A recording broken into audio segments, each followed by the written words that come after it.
Hey Bayou Gym fans, welcome to Cruising with the Coaches. I'm on my way now to pick up our next guest coach, and I can't wait to share with you who we have on today. What's up? What's up, Coach Manny? How are you? I feel like I'm in Cash Cab or something. I know, yeah. Oh, yeah. Maybe I'll be that famous one day. Okay, all right, so this is what we're going to do. We're going to start off with some fun Mad Minute questions. Don't overthink them. Okay. Just, I won't. This is going to be fun. Okay. All right. Podcast or radio? Radio. What station? If I got in your vehicle now. 105.7 probably because I listen to Jake and Aaron in the morning. Okay. And then probably 104 in the afternoons, maybe some 105.3 oldies. Oh yeah, that's some good stuff. Yeah, that's some good stuff there. It's bad when the oldies are like or something that I would listen to. From 2000? Right, That's the right. oldies, That's right? right, that's right. That's the oldies for us. Well, while we're on that subject, what's your favorite 90s jam? Like what's your go-to? I like Stone Temple Pilots, Pearl Jam, Bush, good stuff. Smashing Pumpkins, and a variety of country. Yeah. Reggie's Machine, maybe. Beastie Boys, of course, that's 80s and 90s. Gosh, is it really that far back? Yeah, 80s, yeah. But Beastie Boys is 80s and 90s, yeah. Gosh, man, we're getting old. We're getting old. All right, who's your favorite superhero? Ooh.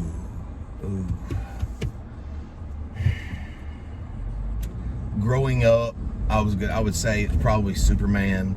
As a young adult, probably Iron Man. I like Iron Man. Oh, I like Iron Man. So, yeah. So, who do you think wins that battle, Superman versus Iron Man? Ooh, that'd be a tough one. Well, one's superpowers, one's not, but Iron Man's really smart, so he might outsmart him a little bit, so I'm gonna call a draw there. Okay. All right, if you were given a plane ticket right now and was told, okay, you got to get on the plane and go somewhere, but you could go anywhere, where are you going? I'd probably go back to where me and my wife went on our honeymoon. That was at Atlantis in the Bahamas. Oh, that's nice. So it was, that's a dream to do, so to go back. A lot of fun there. Okay, if you could be any animal, what animal are you? Probably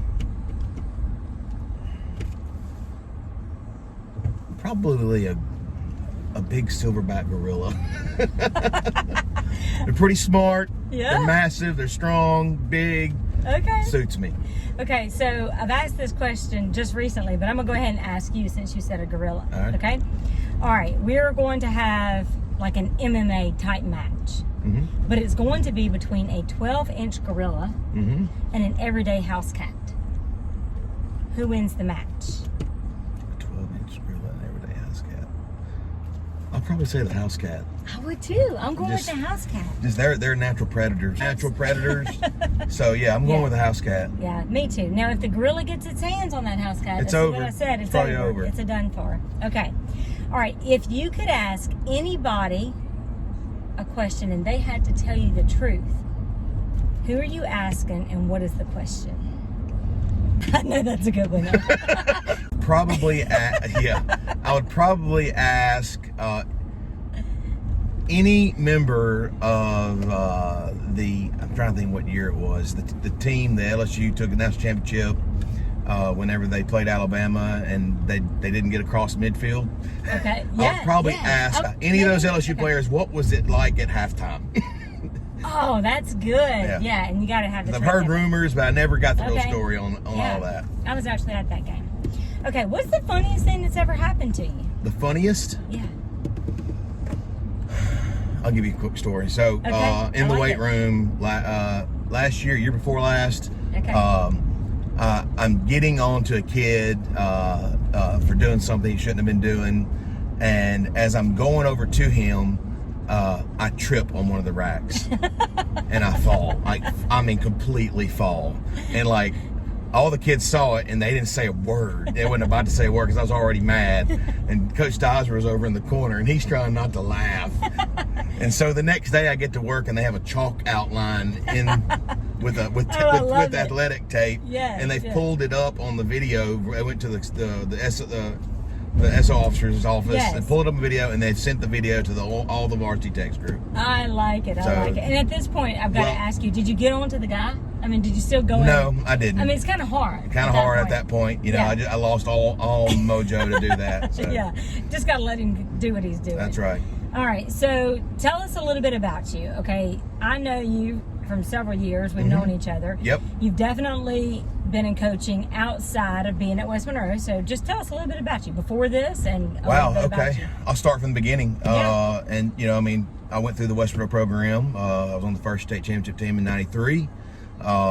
Ended up going to ULM, played for a year, got almost a year, got out, went into the National Guard, and that paid for the rest of my college. Came back from there, started student coaching with West Monroe in powerlifting and football.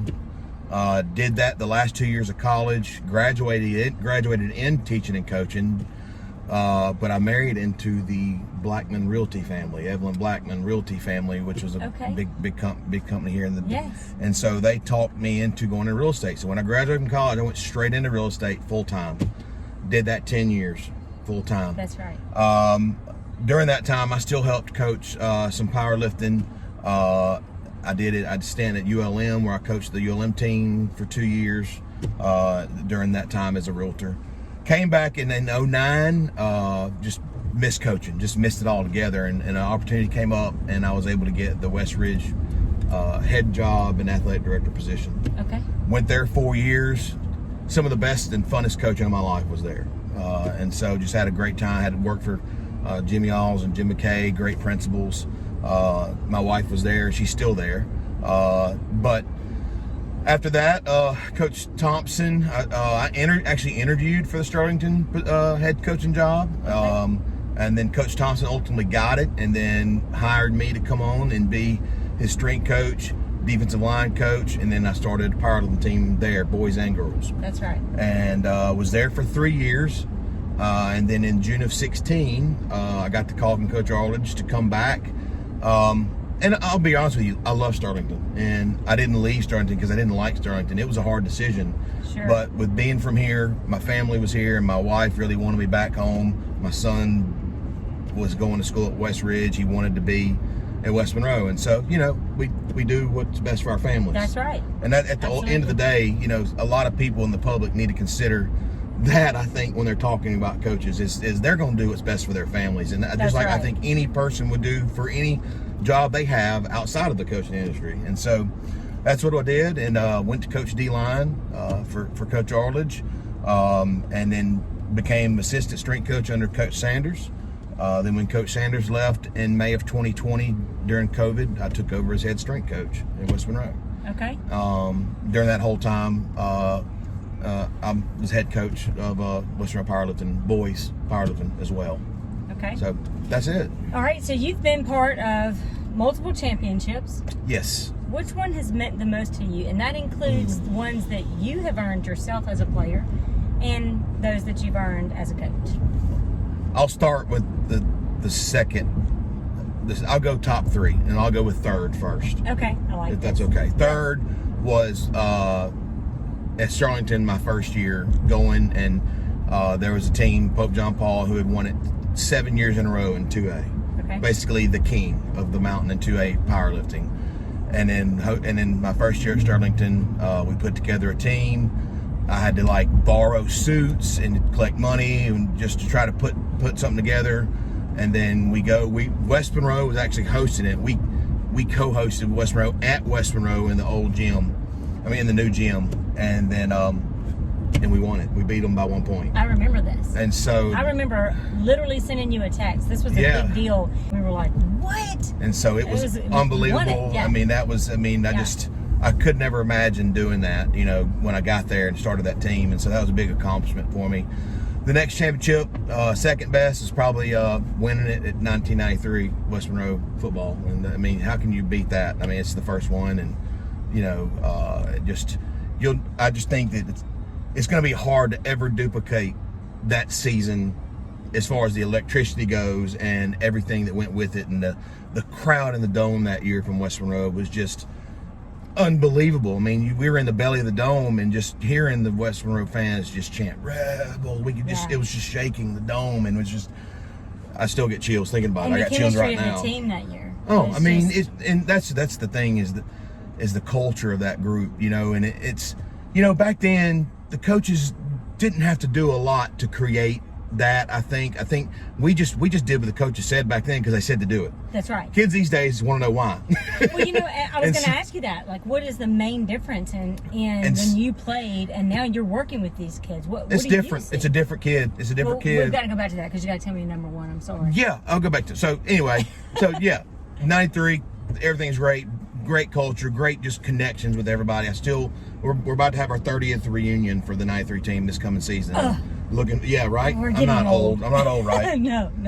So number one, the 2022, my 2022 Powerlifting State Championship, and that's mainly because I got to do it with my son. That's right. Yep. I just knew that one was coming. You can't. I've kind of been there. You can't. I told them I've achieved a lot in my life, and that was so special. Absolutely. And so I'll never take that back. Yes, absolutely. So tell me what the difference is in when you were a player and when coaches would say, listen, this is what you have to do and this is why you have to do it. I mean, you did it. Now there is a major difference. I mean, there's just a shift, and that's okay.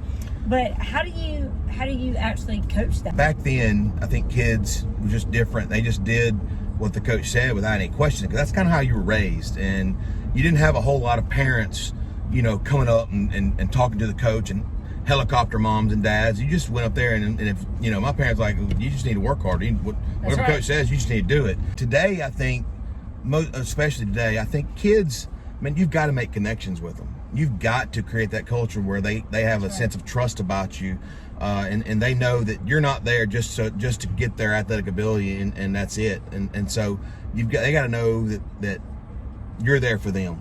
That's right. And I think once you do that, though, then you can coach them, you know, at that next level. Okay, at that next level.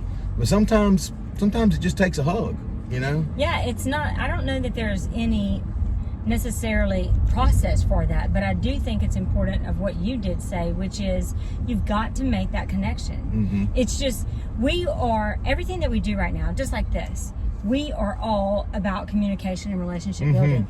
Well, how did these kids know how? A lot of times it's through video, it's through their phones. No doubt. So I think you have to find ways to make sure that you do connect with them. And I'm not saying that it's not about, you know, a leader on the field with them, you know. Yes, all of that has its place. It all matters. But it does all matter, you know. But it can't be just on that field or just on the practice field. You've got to extend it outside that, and they've got to know that you know, you care. Yeah, absolutely. You have been part of a team that you have to try out for, and if you don't make the cut, you don't make the team. And you're part of a team that, as long as you show up and you give effort, you can wear that uniform and you can be part of that team. Right. Okay? And there's a lot of debate on this, what I hear in sports today, especially around cheer and dance. What are your thoughts on that? Where would you put the value on both of those, and what do you like better? And I deal with both of them. That's right. Obviously, and there's no right or wrong. And so from my perspective, sometimes it's the point is just, it's the manageability of it. And I don't think in powerlifting, I can't effectively be safe and manage all that's going on when I get past a certain number. Okay. And so for me, it's a safety issue. And then not only that, just the time involved in the training and everything that goes along with that, I would be doing the kids a disservice. I would not be able to give the attention that needed to be given for that. Okay. With football, it's different though. I think there is so much to do and so many things available to do, from having multiple teams, first, second teams, scout teams, everything. I think there's a place for everybody that is willing to come in and meet the standard, okay? And if they're willing to do that, then I feel without a doubt, from a 5A all-state guy to a third-string JV guy, there's a place for them in football. But again, it's whatever, it's the sport that matters, because I know that some sports just can't facilitate having those numbers, and I think that's where you got to draw the line. Is what for me, safety. For cheer, you know, I'm not sure what the issue is, but I'm sure there's some reason. You're not an expert on cheer. I'm not an expert on cheer. I'm sorry. Okay. You know,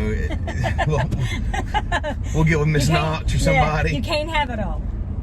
Okay. Yeah. No, I think that's a great point. It's not necessarily that it has to be a rule on every kid should be part of the team. I think that's a great point. It does come down to how can you manage this? How can you do the best service to that student athlete that participates in the sport? So I like that. All right, tell us about your family.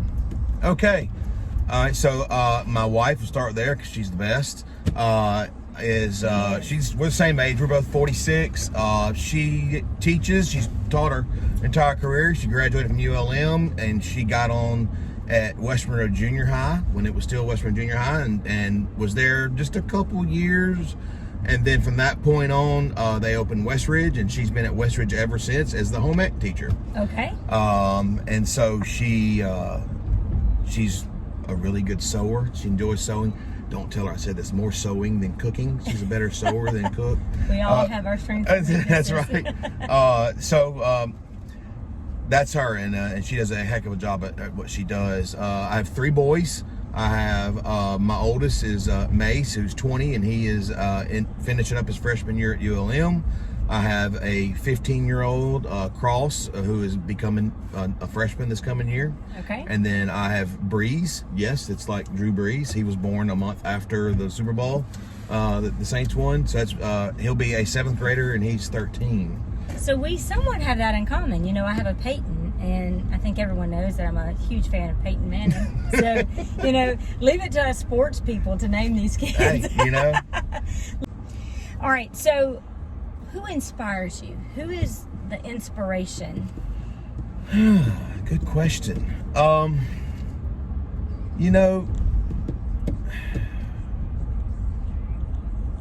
I would say probably my dad. Okay.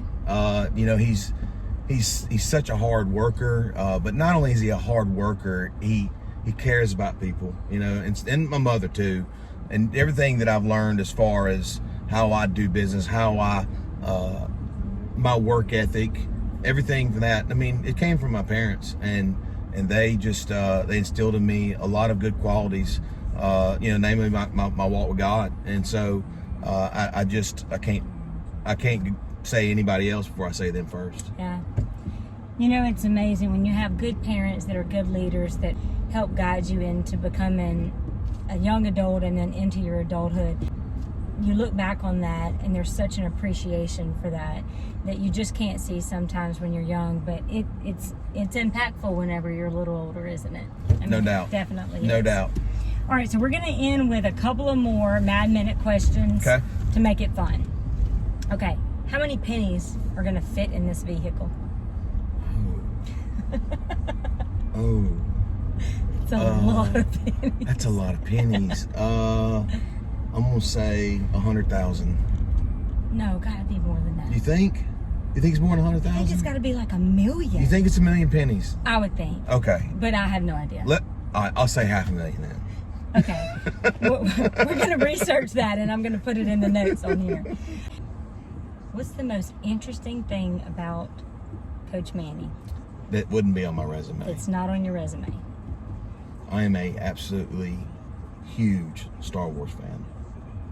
That is an interesting fact. I like it. I like it. I know nothing about Star Wars. There's not many people that know more about Star Wars than I do.